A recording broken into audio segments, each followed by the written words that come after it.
This is a story about a common enemy, one that flummoxes automotive engineers and boxers alike: weight. In the same way that too much of it can slow down an athlete, it can also lead to heavy fuel consumption and overall poor efficiency in cars. But unlike a boxer, you can't just put a car on a diet. The body has to be strong and rigid, because strong keeps it safe and rigid keeps it handling properly. So our SkyActive target for the body was 30% greater rigidity, top crash safety performance, and 8% weight reduction. We got there with more extensive use of high-tensile steel that's stronger and lighter than conventional steel, and harder working streamlined geometry, such as crash energy pathways that are more efficient by taking advantage of the entire body instead of just the floor.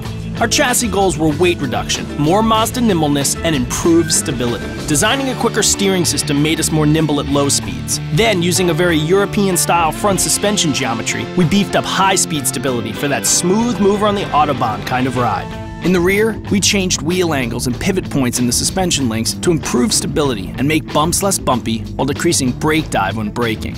Big changes like these were made possible by our clean sheet approach. In many cases, car chassis and bodies are engineered by different groups, even different companies at different times. When you do this, each part has to be compromised in order to work with the other, versus being perfected individually, as well as harmoniously integrated with surrounding parts. But since our body guys and chassis guys were able to work together, we didn't have to compromise. Another example? Why not take advantage of areas in the body that were being pre-strengthened for crash safety and mount the suspension parts there versus strengthening new areas of the body to mount them? The result? A chassis weight reduction of 14% without sacrificing handling performance.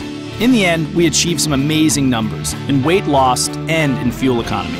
But numbers aren't enough. Mazda owners want a car that drives great as well, and we delivered there too, by improving the ride in ways you can really feel. So chalk one up for the Mazda engineers, for thinking smarter and finding a better way. Boxers, you're on your own. SkyActive technology from Mazda. The future of driving begins now. We build Mazdas. What do you drive?